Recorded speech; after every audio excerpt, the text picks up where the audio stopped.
आकृति में कितने त्रिभुज हैं ये हमसे यहाँ पर पूछा गया है। ये जो हमारी आकृति दी गई है इसमें त्रिभुजों की हमें यहाँ पर पहचान करनी है। इसके लिए आपको एक छोटी सी चीज़ याद रखनी होगी और वो छोटी सी चीज़ क्या है, तो देखिए ध्यान से समझिएगा। जैसे कि हमने यहाँ पर बोला कि यहाँ पर एक त्रिभुज है और उसे हमने क्या किया कि बीच से यहाँ पर इस प्रकार से काट दिया, तो यहाँ पर हमेशा ही आपके 3 त्रिभुज निकलते हैं। ठीक, अब इसी प्रकार से हमने क्या किया कि एक त्रिभुज लिया और उसे हमने बीच से काटा और इसी तरह से हमने एक त्रिभुज और ले लिया और उसे भी हमने इसी प्रकार से बीच से काट दिया। यानी कि ये जो आपका त्रिभुज है इसके हमने 2 हिस्से एक साथ जोड़ दिए, तो हमेशा ही वहाँ से आप देखोगे तो वहाँ पर दिख रहे होंगे आपको 1 2 3 4, और आपको क्या करना है कि 4 का इंटू 2 में करना है, तो टोटल आपके 8 त्रिभुज निकलते हैं। ठीक, ध्यान से समझ आ गया होगा। यदि एक त्रिभुज है, यदि उसे बीच में से काटा जाए, 2 हिस्सों में बांटा जाए, तो वहाँ पर आपके 3 त्रिभुज निकलते हैं। और यदि इसी प्रकार से इन त्रिभुजों को 2 त्रिभुजों को एक साथ जोड़ दिया जाए तो वहाँ पर आपके 8 त्रिभुज निकलते हैं। ठीक, अब इसी प्रकार से यदि हम बात करें कि एक आपका ये त्रिभुज है, ठीक, जैसे कि ये वाला आप जो देख रहे हो तो ये आपको एक चौकोर दिख रहा होगा। यानी कि हम इसे यदि इस प्रकार से रखें तो अभी इसमें कोई फर्क नहीं पड़ने वाला है, क्योंकि ये भी आपका वही आकृति है। ध्यान से देखिएगा, ये भी आपका चौकोर है जिसे कोनों से काटा गया है और ये भी आपका एक चौकोर है जिसे कोनों से काटा गया है, यानी कि सेम ही आकृति है आपकी। यदि इसमें बोला जाए कि कितने त्रिभुज निकलेंगे तो आप बोलोगे सर 8 निकलेंगे। इसी प्रकार से यदि हम बोल दें कि एक आकृति हमने और इसमें ऐड कर दी, एक आकृति हमने इसमें और ऐड कर दी, यानी कि एक आकृति तो ये थी ही और साथ में इसके एक आकृति हमने और ऐड कर दी। यदि हम इस प्रकार से करते हैं तो आप बोलोगे सर 8 यहाँ से निकलेंगे, 8 यहाँ से निकलेंगे, तो टोटल आपके 16 त्रिभुज हो जाएंगे। तो यहाँ पर 16 नहीं होंगे, यहाँ पर आपके 18 त्रिभुज निकलेंगे। कैसे निकलेंगे, तो आप यहाँ पर देखोगे तो यहाँ पर 2 त्रिभुज आपके बढ़ जाते हैं, एक ये वाला बड़ा वाला और एक आपका ये वाला बड़ा वाला। ठीक, तो यहाँ पर टोटल आपके 18 त्रिभुज निकलते हैं। ठीक, अब यहाँ पर एक चीज़ आपको और समझनी है। जैसे कि हम यहाँ पर बोले कि एक हमने चौकोर लिया और उस चौकोर को हमने कोनों से काट दिया। कोनों से काटने के बाद हम यदि देखिए यहाँ से इसे एक बार बीच से इस प्रकार से काटें या फिर हम यहाँ से काटें, फर्क कोई नहीं पड़ेगा, चाहे आप कहीं से भी काट लीजिए। हमने बोला कि हमने इसे यहाँ से काट दिया। ठीक, जब हमने इसे यहाँ से काट दिया तो यहाँ पर देखोगे तो 1 2 3 4 5 और 6, कितने त्रिभुज हैं इसमें 6, यानी कि आप 6 का इंटू 2 में कर दीजिए, कितना निकल आएगा 12। यहाँ पर टोटल आपके 12 त्रिभुज निकलेंगे। अब इसी प्रकार से हमने फिर से एक चौकोर लिया और इस चौकोर को हमने क्या किया, कोनों से काट दिया और कोनों से काटने के बाद हमने क्या किया, एक बार हमने इस प्रकार से काटा था तो इसमें आपके 12 त्रिभुज निकले थे। अब हमने क्या किया कि एक बार हमने इसे इस प्रकार से और काट दिया, यानी कि 2 बार इसे हमने इस प्रकार से काट दिया। तो यहाँ पर आप देखोगे तो 1 2 3 4 5 6 7 और 8, कितने त्रिभुज हैं 8 हैं, यानी कि 8 का गुणा आप 2 में कीजिए, कितने हो जाएंगे आपके 16। टोटल कितने त्रिभुज निकलते हैं, 16 त्रिभुज निकलते हैं। ठीक, अब यहाँ पर आप इस प्रश्न पर आ जाइए। यहाँ पर आप देखोगे तो यहाँ पर देखिए, यहाँ पर ये जो आपको एक चतुर्भुज दिख रहा है, ये आपको एक चतुर्भुज दिख रहा होगा। इस चतुर्भुज को हमने कोनों से काटा है। कहाँ से काटा, कोनों से काटा। जब हमने कोनों से काटा तो हमारे कितने त्रिभुज निकलेंगे, जब हमने कोनों से काटा तो हमारे 8 त्रिभुज निकलते हैं। ठीक, तो हम यहाँ कह सकते हैं कि यहाँ पर आपके टोटल 8 त्रिभुज निकलेंगे। ठीक, अब इसी प्रकार से आप इस त्रिभुज को देखिए, सॉरी इस चतुर्भुज को देखिए। इस चतुर्भुज की यदि हम बात करें तो पहले इसे कोनों से काटा गया और फिर एक बार इसे बीच से काटा गया है। जैसे कि हमने आपको बोला था कि सिर्फ एक बार बीच से काटने पर कितने निकलते हैं, 12 निकलते हैं। तो यहाँ पर टोटल आपके कितने निकलेंगे, 12 त्रिभुज निकलेंगे। ठीक, अच्छे समझ आ गया होगा। यहाँ पर आपके 12 और यहाँ पर आपके 8। हमने बोलता एक त्रिभुज को यदि आप यहाँ पर बीच से काट कर 2 हिस्सों में बांटते हो तो वहाँ पर 3 त्रिभुज निकलते हैं। तो हमने बोला 3 यहाँ से निकलेंगे, ठीक, और 3 आपके यहाँ से निकल जाएंगे। ठीक, अब इसके बाद आपके बचते हैं आपके ये वाला और ये वाला। तो यहाँ पर देखोगे तो एक तो आपका ये वाला हो गया और एक आपका ये वाला हो गया। ठीक, अब यहाँ पर आप देखोगे तो 12 और 8 टोटल कितने हो गए, 12 और 8 20, 20 और 6 26 और 26 और 2 28, टोटल कितने हो गए यहाँ पर 28 हो गए। अब 28 के बाद यदि हम बात करें तो आप यहाँ पर ध्यान से समझिएगा। एक चौकोर आपको इस प्रकार से ये दिख रहा होगा, एक इस प्रकार से एक चौकोर इस प्रकार से दिख रहा होगा और इस चौकोर में भी क्या किया गया है, देखिए ध्यान से देखिएगा। इस आकृति को हम अलग से बनाएं तो देखिए इस प्रकार से ये आकृति है आपकी, इस प्रकार से बना हुआ है। ठीक, अब इस प्रकार से ये जो आकृति है पहले तो इसे कोनों से काटा गया है। ठीक, पहले से इसे कोनों से काटा गया और कोनों से काटने के बाद फिर उसे एक बार इस प्रकार से काट दिया, यानी कि एक बार उसे इस प्रकार से काट दिया। हमने आपको अभी बताया था यदि कोनों से काटने के बाद एक बार इस प्रकार से काट दिया जाए तो टोटल कितने निकलते हैं, 12 निकलते हैं।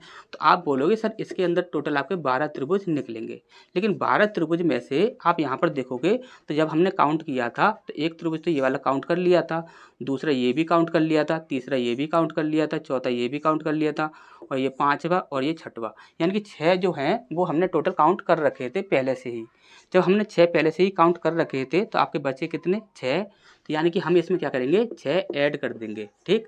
तो यहाँ पर हो जाएगा आपका टोटल 34। टोटल कितने हो गए यहाँ पर, 34। अब यहाँ पर क्या है, दी गई श्रृंखला में बाएं सिरे से तीसरे स्थान पर मौजूद अक्षर, देखिए बाएं सिरे से तीसरे स्थान पर मौजूद अक्षर और दाएं सिरे से दूसरे स्वर के बीच कितने अक्षर होंगे।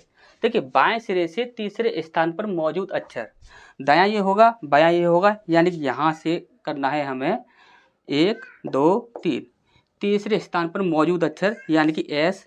और इसके बाद बोला गया है कि दाएं सिरे से दूसरे स्वर, यानी कि ये तो स्वर नहीं है, ये आपका स्वर है और ये आपका स्वर है, तो यहाँ से ठीक के बीच में कितने अक्षर होंगे। तो यहाँ पर देखिए 1 2 3 4 5 6 7 8 9 10 11 12 13 14 15 16 17, तो टोटल कितने हो जाएंगे, 17 हो जाएंगे, ठीक। अच्छे समझ आ गया होगा। नेक्स्ट क्वेश्चन की ओर बढ़ते हैं।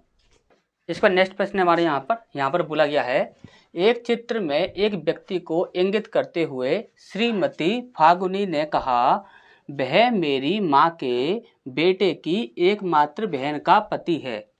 चित्र में व्यक्ति फागुनी से किस प्रकार संबंधित है, ये हमसे यहाँ पर पूछा गया है, ठीक। अब यहाँ पर देखिए कौन बोल रहा है, फागुनी, ठीक। और बोला क्या गया है, उसने बोला है कि वह मेरी माँ, यानी कि इसकी क्या होगी, माँ होगी। वह मेरी माँ के बेटे, माँ के बेटा होगा, वो किसका होगा, यानी कि बेटा जो होगा, माँ का जो बेटा होगा। देखिए बोला क्या गया है, वह मेरी माँ के बेटे, माँ का जो बेटा होगा तो बेटा इसका क्या होगा, भाई ही होगा, ठीक। तो ये तो भाई बहन हो गए, ठीक, आपस में ये तो भाई बहन हो गए। तो बेटे की एकमात्र बहन तो खुद फागुनी हुई हो गई, ठीक। बहन का पति है, तो बहन का जो पति होगा तो यानी कि फागुनी का ही पति होगा, ठीक। ध्यान से समझिए, उसने बोला है कि वह मेरी माँ यानी कि फागुनी की माँ के बेटे यानी कि फागुनी का कौन हो गया, भाई हो गया, कि बेटे की एकमात्र बहन कौन हो जाएगी, फागुनी ही हो जाएगी। एकमात्र बहन का पति है यानी कि फागुनी का ही वह क्या होगा, पति हो जाएगा, ठीक। तो यहाँ पर क्या होगा, चित्र में व्यक्ति फागुनी से किस प्रकार से संबंधित होगा, तो वह क्या हो जाएगा, यहाँ पर पति हो जाएगा, ठीक। अच्छा समझ आ गया होगा। नेक्स्ट क्वेश्चन की ओर बढ़ते हैं। इसका नेक्स्ट प्रश्न हमारे यहाँ पर बोला गया है, देखिए ये आपके कथन दिए गए हैं। पहला कथन है, सभी पुरुष रोबोट हैं। क्या है, सभी पुरुष जो हैं वह रोबोट हैं। पुरुष जो हैं, जितने भी पुरुष हैं सभी के सभी क्या हैं, रोबोट हैं, ठीक, रोबोट हैं, ठीक। सभी के सभी जो पुरुष हैं वो क्या हैं, रोबोट हैं। इसके बाद बोला गया है, दूसरा है आपका, सभी रोबोट मशीन है। सभी के सभी जो रोबोट हैं वो क्या हैं, मशीन है, ठीक। सभी के सभी जो रोबोट हैं वो क्या हैं, मशीन है, ठीक।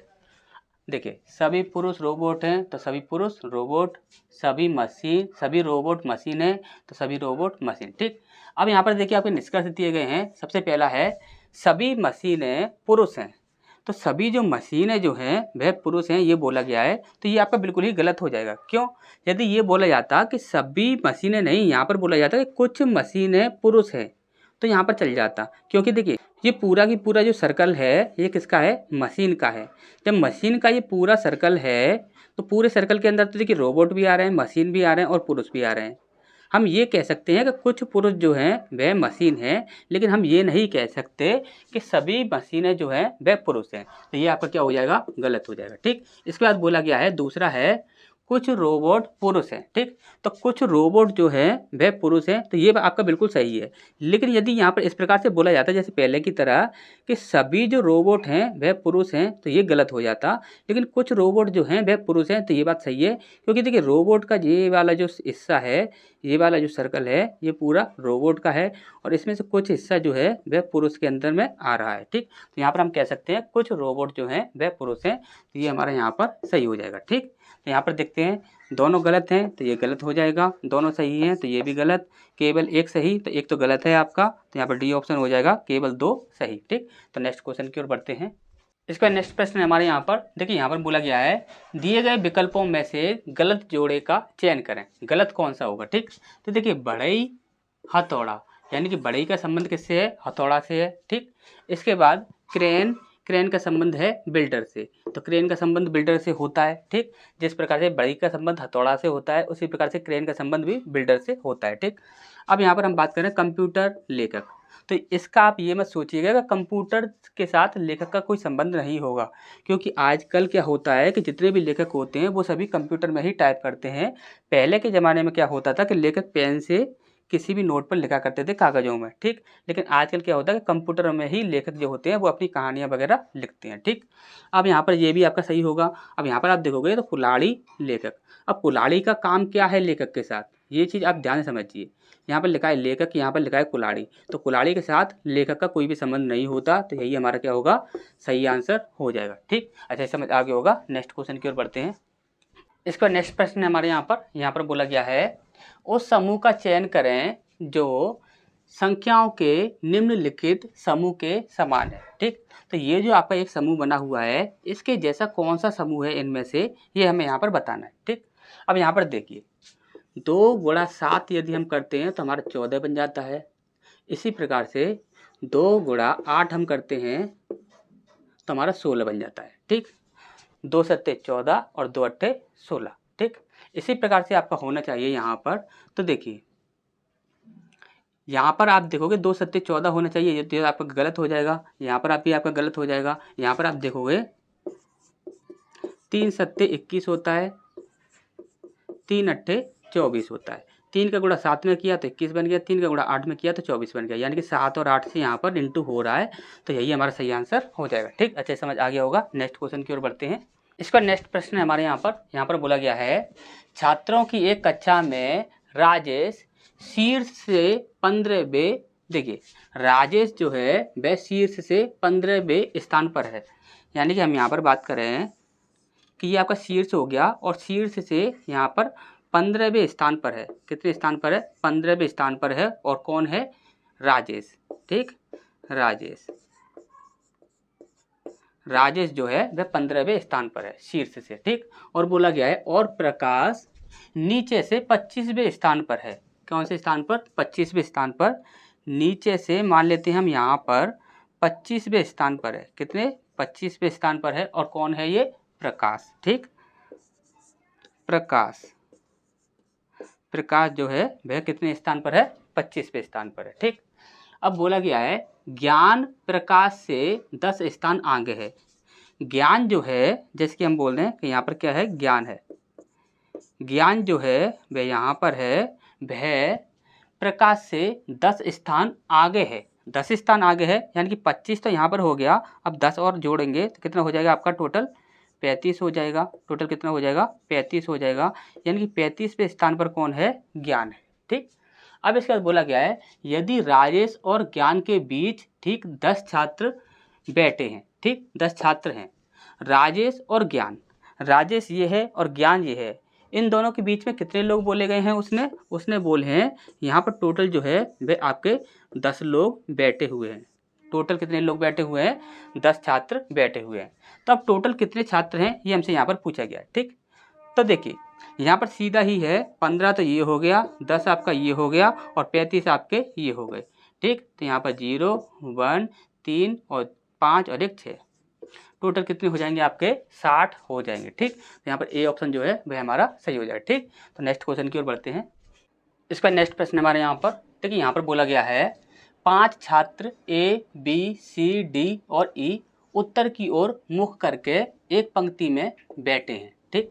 जैसे कि हम यहाँ पर बोले हैं कि 1 2 3 4 और ये 5, ठीक। ये 5 लोग हो गए। इसके बाद बोला गया है सी पंक्ति के ठीक बीच में बैठा है, ठीक। कहाँ पर बैठा है? बीच में बैठा है।